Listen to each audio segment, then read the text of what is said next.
어제 사건에 대해 라드님이 굉장히 좋은 댓글을 남겨주셨는데요. 저도 읽고 많이 공감이 되더라고요. 그래서 고정 댓글로 올려두었습니다. 오늘도 많은 댓글, 의견 부탁드립니다. 그럼 오늘 사건 시작하겠습니다. 2017년 9월 27일 오전 중국 라오닝성의 한 파출소로 한 통의 신고 전화가 걸려옵니다. 신고자는 남성이었는데 방금 한 풀숲에서 시신을 본 것 같다고 바로 현장으로 경찰이 출동, 풀숲에서 여성 시신 한 구를 발견합니다. 피해자는 딱 봐도 체구가 작고 온몸이 심하게 탈수된 상태에 상의는 가슴까지 올려져 있었고 하반신도 다 노출돼 바지가 발목까지 내려가 있었어요. 근처에서 그녀의 핸드폰이나 물품은 발견되지 않습니다. 법의학자가 1차 검시를 한 결과 나이는 30살 전후로 사망 시점은 시신 발견 최초 15일에서 20일 전, 피해자의 목뼈가 골절된 것으로 보아 사망 원인은 기계적 질식사로 추정된다고. 현장 조사와 법의학 부검을 종합한 결과 경찰은 피해자가 생전에 성폭행을 당했을 가능성이 있다고 판단했습니다. 하지만 피해자의 하체가 심하게 부패해서 DNA 검사를 할 수 있는 상태가 아니었기 때문에 경찰은 DNA로 범인을 특정할 수 없었어요. 경찰이 주변 환경을 조사한 결과 사건 현장이 황무지였는데 원래는 여기에 쇼핑센터 마냥 시장을 만들 예정이었다는 거예요. 하지만 여러 가지 이유로 아직 공사가 시작되지 않은 상태였다는 걸 알게 됩니다. 사건 현장 오른쪽 가까운 곳에는 새로 지어진 아파트 단지가 있었고 왼쪽에는 도로가 있었고 주변엔 몇 채의 이동식 컨테이너 하우스가 있었습니다. 경찰은요, 이게 이상했어요. 보통 범인들은 범행을 저질러야지 하면 사람 없는 산속이나 외진 곳을 찾아 기어 들어가는데 그에 비해서 이 범인은 너무 개방된 자기 범죄가 쉽게 드러날 수 있는 곳에서 이 짓거리를 했고 그래서 빠르게 드러나기도 했죠. 왜? 그냥 단순 초범이라서? 아니면 이 또한 고단수 범인이 노린 걸까요? 일부러 들키게끔? 경찰은 피해자의 옷을 조사했습니다. 봤더니 피해자 발목까지 내려가 있던 바지, 그 청바지에 모래가 묻어있네. 경찰이 시신을 발견했을 때 피해자의 바지는 발목까지 말려 있었어요. 일반적으로 범인은 범행을 저지를 때 먼저 피해자의 바지를 벗기고 범행이 끝난 뒤 피해자를 살해한 후에 모래로 시신을 덮는다고 합니다. 그런데 이 범인은 바지를 내리기만 했을 뿐 안 벗겼고요. 그 상태에서 모래를 덮었어요. 이건 뭘 말하고 있는 걸까요? 그리고 주변 풀숲에서 경찰은 피해자의 신발 한 켤레 발견했는데 신발 안쪽에 약간의 긁힌 듯한 마모 흔적이 있었고 이는 끌려간 뒤 남은 자국처럼 보였습니다. 이러한 비정상적인 현상들을 봤을 때 단 한 가지 경우만이 설명 가능합니다. 바로 이 범행 현장 조작되었다는 것. 그럼 왜 조작했을까? 당연히 경찰의 수사 방향을 혼란스럽게 만들기 위해서였겠죠. 바지가 발목에 말려 있었어요. 이것 자체가 성범죄가 아니라는 말인 거예요. 왜냐? 여러분, 범인이 그 짓 하려고 해요. 그럼 바지를 벗겼겠죠. 그게 편하고 빨리 할 수 있으니까. 그런데 바지가 입혀져서 발목에 말려 있었어요. 그럼 바지 벗겨가지고 할 거 다 하고 다시 발목까지 입힌 뒤에 그 뒤에 모래 덮었던 걸까요? 범죄 저지르고 도망가기 바쁜 상황에서 이럴 가능성이 얼마나 있겠습니까? 성범죄가 목적이 아니라면 이 범인의 진짜 살인 동기는 뭘까? 혹시 금품을 노린 강도? 하지만 여성 시신에 금 귀걸이, 금 목걸이 다 그대로 남아 있었어요. 금품을 노렸다면 다 가져갔겠죠. 성범죄와 금품도 아니라면 원한? 아니면 치정? 경찰은 이번 사건이 지인에 의한 범행일 가능성이 높다고 판단, 따라서 여성의 신원을 확인하는 것이 그들의 최우선 과제가 됐습니다. 부검 결과에 따르면 피해자의 사망 시점은 최소 15일에서 20일 전으로 이는 곧 이 여성이 적어도 보름 이상 실종되어 있었다는 걸 의미합니다. 이에 경찰이 바로 최근 몇 달간의 실종자를 조사했어요. 하지만 이 여성과 비슷한 상황의 실종자는 발견되지 않습니다. 이에 경찰은요, 피해자가 술집이나 사창가, 노래방 이런 데서 일하는 여자 아닌가도 의심했어요. 이런 집단의 일부 여자들이 사회적 관계가 비교적 단절되어 있기도 하고, 무엇보다 피해자의 옷차림도 그런 아가씨들의 특징과 비슷해. 이러한 단서를 바탕으로 경찰은 관할 구역 내의 술집과 사창가를 중심으로 수색했어요. 하지만 이것도 별다른 건 나오지 않습니다. 그러던 중에 단서가 하나 잡히는데, 시신 발견되고 약 한 달 뒤 한 남성이 파출소를 찾아온 거예요. 제 누나인 리리펑이 거의 한 달째 연락 두절 상태입니다. 저희 누나 좀 찾아주세요. 와, 여기서 경찰 뭔가 촉이 딱 온 겁니다. 와, 당신 DNA 좀 확인해 봅시다. 바로 신고자 남성 DNA 샘플을 채취, 시신과 대조해 보는데 역시나 맞죠? 사망자 신고자의 누나인 리리펑이야. 잡초밭에서 시신이 발견된 지 거의 한 달이 지나서야 가족이 신고를 하러 왔던 겁니다. 여기서 팩트는요, 이 리리펑 기혼 여성이었다는 거예요. 남편이 있었어. 그런데 정작 그녀를 찾아달라 신고한 사람은 남편이 아닌 그녀의 남동생이었습니다. 남편 뭔데? 뭔가 똥꾸렁내가 나죠. 바로 경찰 리리펑의 남편 불렀어요. 이 남편 왈, 아내가 딴 놈이랑 바람나서 도망간 줄 알았어요. 그러니까 욕만 내댔지 이런 모습으로 나타날 거라 뭐 생각이나 했겠습니까? 남편이 아내에게 딴 남자가 생겼고 둘이 도망갔다 확신한 이유는요, 핸드폰에 저장된 한 CCTV 영상 때문이었습니다. 지금 영상 속의 장소는 리리펑 부부가 함께 일하던 목욕탕이에요. 9월 14일 밤 8시가 조금 넘은 시각, 목욕탕 프런트에서 핸드폰을 하던 리리펑이 갑자기 일어나더니 어디론가 나갑니다. 이때 그녀 손에 핸드폰 이외에는 아무것도 없었어요. 경찰이 리리펑의 가족, 친구 등등을 탐문 수사한 결과 리리펑에게 어떠한 가출이나 도주 흔적 보이지 않았습니다. 여러분, 이게 이상하지 않으세요? 솔직히 이 영상 그냥 핸드폰 하다가 뭐 화장실을 가든지 뭔가 잠깐 일 본다고 일어난 것 같잖아요. 이게 어딜 봐서 가출하러 집 나가는 여자 같습니까? 하지만 이 남편은 이 영상 하나만으로 아내가 딴 놈과 바람나 집 나갔다고 확신하고 실종 신고조차 하지 않았습니다. 왜 확신한 거지? 남편 말에 따르면 그와 아내는 10년 전 삼촌의 목욕탕에서 일하기 위해 이곳에 왔습니다. 여기서 남편 왕웨이는 청소를 맡았고 리리펑은 목욕탕 프런트 업무를 맡았어요. 두 사람은 평소에 목욕탕 위에 있는 직원 기숙사에서 지냈고 두 사람의 월급을 합쳐도 3천 위안 남짓이었습니다. 리리펑은 외향적이고 명랑한 성격으로 인터넷 채팅을 즐겼어요. 그놈의 인터넷 채팅! 여기서부터 불길한 느낌이 싹 들죠. 반대로 이 남편 왕웨이는 성실하고 내성적인 성격이었습니다. 그렇다 보니 살면서 자연스럽게 집안의 주권을 리리펑이 잡게 된 거예요. 집안의 모든 일은 리리펑이 다 결정했습니다. 하지만 모든 일에도 예외는 있죠. 얼마 전 목욕탕 주인인 왕웨이의 삼촌이 남편 왕웨이한테 무려 집 한 채를 선물한 거예요. 기숙사에서 나와 이 집에서 살라고. 와우. 그러니까 현지 풍습에 따라 남편 왕웨이, 친척과 친구들을 모아 축하 자리를 가져야 했습니다. 집들이라고 생각하시면 될 것 같아요. 그런데 이때 남편 왕웨이, 우리나라도 누가 집들이 한대요. 그러면 돈이나 선물 사가는 게 예의잖아요. 그런데 이게 이 남편 왕웨이는 부담이 됐던 거예요. 돈을 받아도 그게 내 돈이냐. 저 집에 무슨 일 생기거나 하면 다 돌려줘야 되는 돈인데.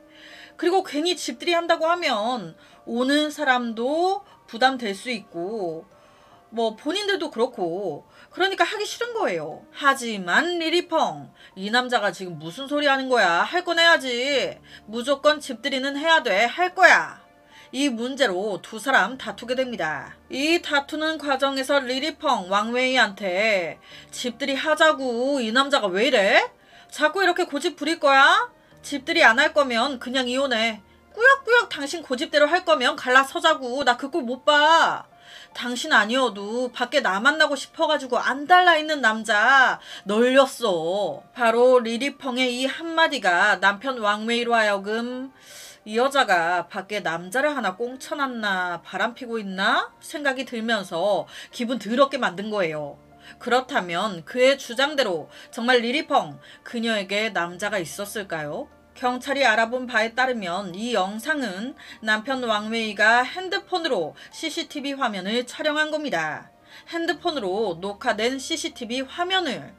그래서 경찰이 이 원래의 CCTV 영상을 한번 확인해 보려고 했어요. 그런데 웬걸 CCTV 영상이 다른 날 영상에 덮어 씌워져서 완전 복구할 수 없게 돼 있는 겁니다.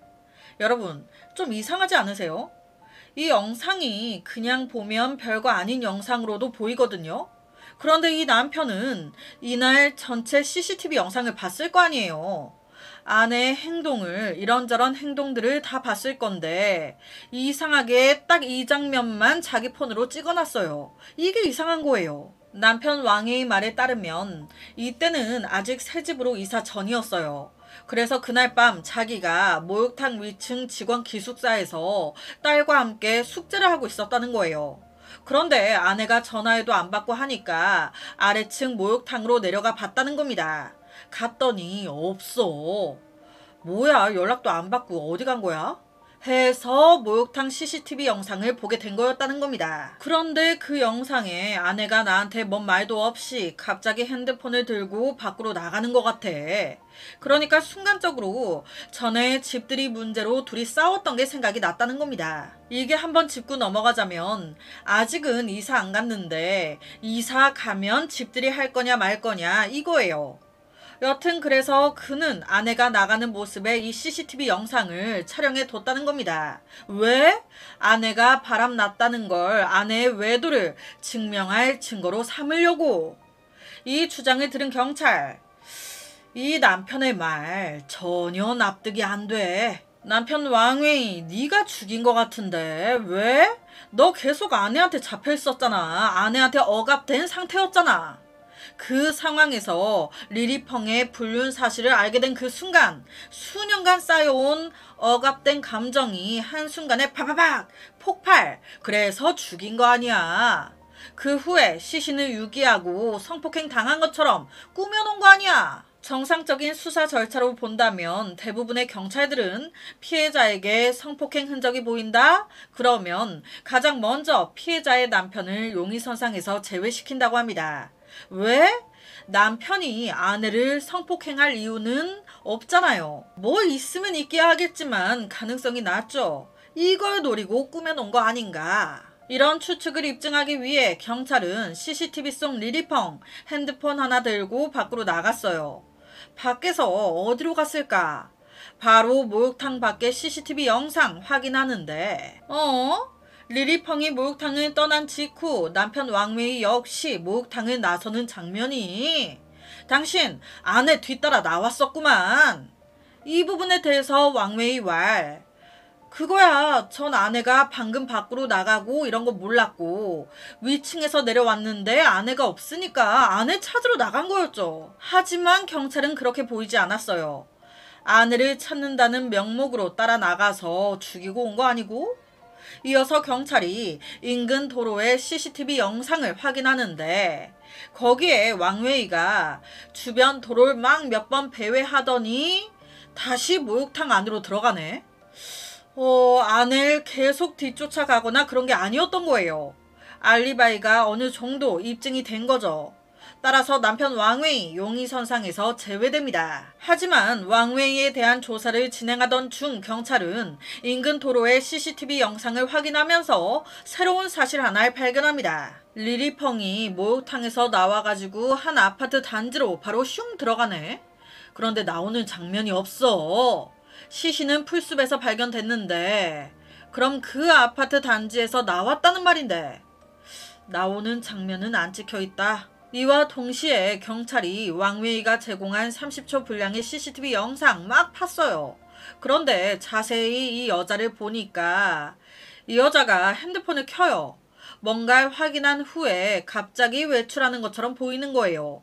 전화를 하는 모습은 아니잖아요. 어떤 문자를 받고 놀래서 갑자기 나가는 듯한 느낌? 그렇다면 문자를 보낸 사람 아마 그녀의 지인이겠죠. 리리펑 한 아파트 단지로 들어갔단 말이에요. 그 아파트에 사는 지인일 가능성이 크겠죠. 리리펑의 지인 중 이 아파트에 사는 사람 다 조사 들어갑니다. 그런데 이 아파트에 사는 지인이 없어. 그렇다면 리리펑은 왜 이 아파트 단지로 들어간 걸까? 원칙적으로 이런 살인사건이 발생했을 때 제일 먼저 용의선상에 오르는 사람은 바로 피해자의 배우자나 연인들입니다. 하지만 왕웨이 정확한 알리바이 입증으로 용의선상에서 제외됐죠. 경찰은 어쩔 수 없이 다시 피해자가 마지막으로 목격된 장소와 시신이 유기된 장소의 CCTV 영상에 주목합니다. 와, 갑자기 뜬금없는 얘기지만 진짜 경찰도 아무나 하는 게 아닌 것 같아요. 우리나라 포함 모든 경찰들 대단한 것 같습니다.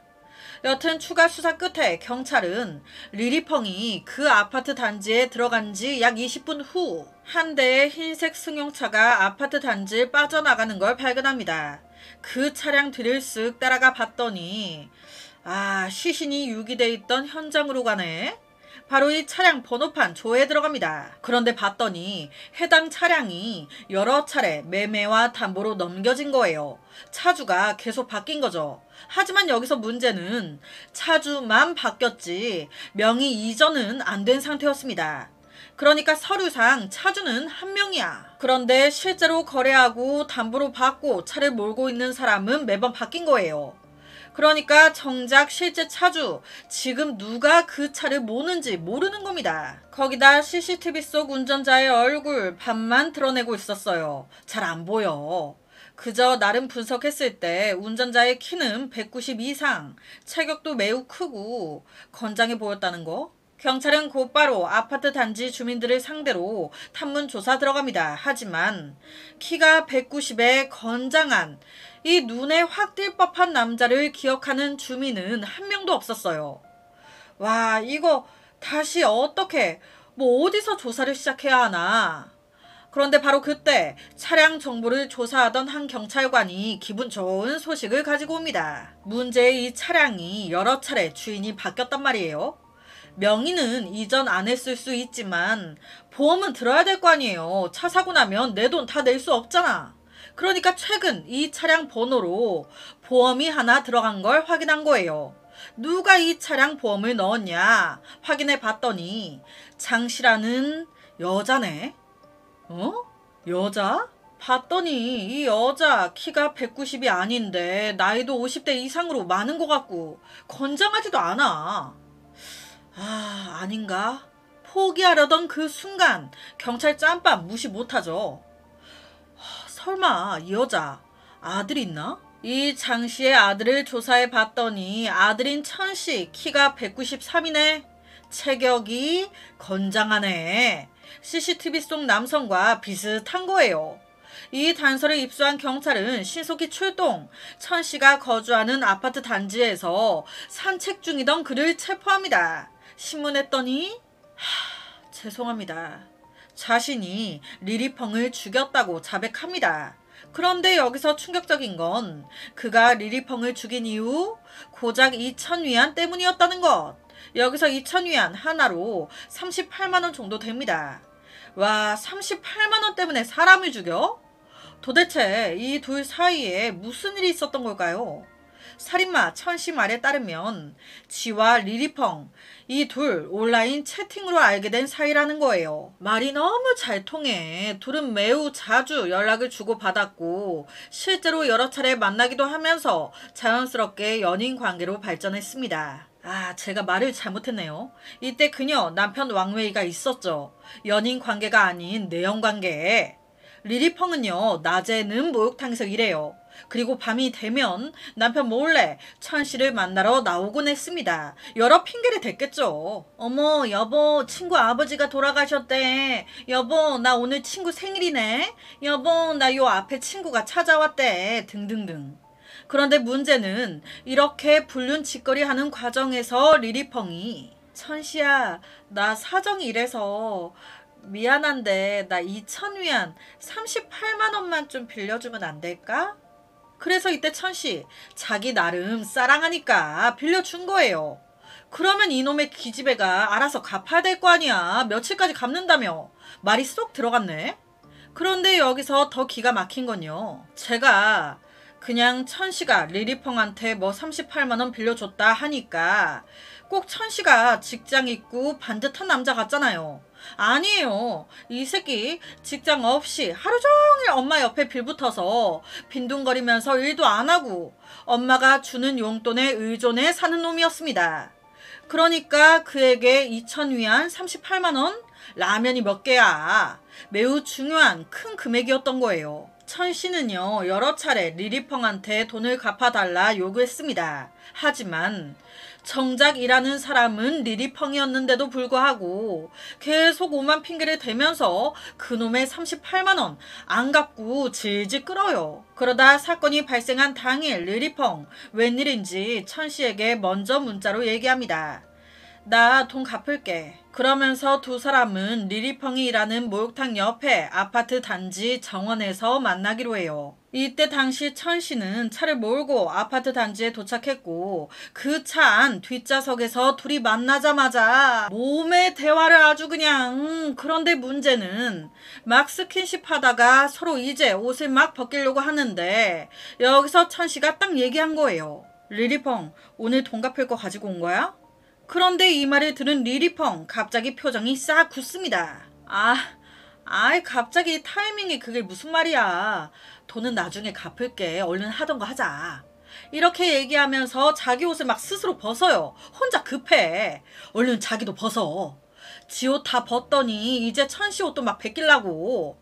그런데 이때 천씨 기분이 너무 나쁜 거예요. 왜냐? 나한테 돈 갚겠다고 만나자며. 그런데 지금 하는 꼬라지가 돈 갚을 꼬라지가 아니잖아요. 그냥 관계만 빨리 가지고 싶어가지고 지 혼자 난리가 났어. 내가 네 몸종이냐? 돈이나 갚아. 여기서 싸움이 일어난 겁니다. 관계를 가진 게 아니에요. 키스하고 막 하다가 필 받아서 옷 벗고 딱 하려고 하는데 그 직전에 이 싸움이 난 겁니다. 그리고 결론은 다툼 중에 열받은 천씨가 이성을 잃고 리리펑을 목 졸라 죽인 거예요. 그 이후 당황한 그는 시신을 트렁크에 넣었습니다. 그 상태로 바로 아파트 단지를 급하게 빠져나갔죠. 밤의 어둠을 틈타 그는 한 황량한 풀밭 앞에 도착. 리리펑의 시신을 잡초 속으로 끌고 들어갔습니다. 그리고 경찰을 혼란스럽게 만들기 위해 그는 리리펑의 옷을 가슴 위까지 올리고 바지를 발목까지 내려요. 왜? 성범죄 현장처럼 보이게끔. 그리고 그는 리리펑의 핸드폰과 신분을 증명할 수 있는 신분증, 소지품을 모두 챙겨 현장을 떠났습니다. 웃긴 게요. 이렇게 다 하고 자기 집으로 가는데 집에 들어가기 직전에 마트에 들려가지고 라면 2박스를 사서 들어가요. 왜? 나 이제부터 집 밖으로 안 나올 거거든. 하지만 집어를 개줍니까? 살인에 대한 두려움도 그가 인터넷 채팅에서 다른 여성들을 계속 찾아 대화하는 것을 막진 못했습니다. 여자가 너무 좋아. 이 욕구가 살인에 대한 두려움을 못 막는 거예요. 결론은 그에게 있어 리리펑의 목숨 2,000위안보다도 못했던 겁니다. 이런 놈에겐 뭐가 답이다? 사형이 답이죠. 사형 땅땅땅. 그렇게 이 사건은 끝이 났습니다. 오늘 제가 준비한 사건 어떻게 들으셨나요? 해당 사건에 대한 여러분의 의견 많이 남겨주세요. 댓글과 좋아요는 제가 준비하는데 정말 많은 힘이 됩니다. 공감되는 글은 제가 꼭 상단에 댓글 고정시켜 놓겠습니다. 매일 저녁 10시 25분 모미지 업로드 구독과 좋아요 그리고 새로운 영상이 업로드 될 때마다 띠링띠링 알려주는 알람 설정까지 한 번씩 부탁드립니다. 내일 저녁 또 다른 사건으로 찾아뵙겠습니다. 내일 봬용.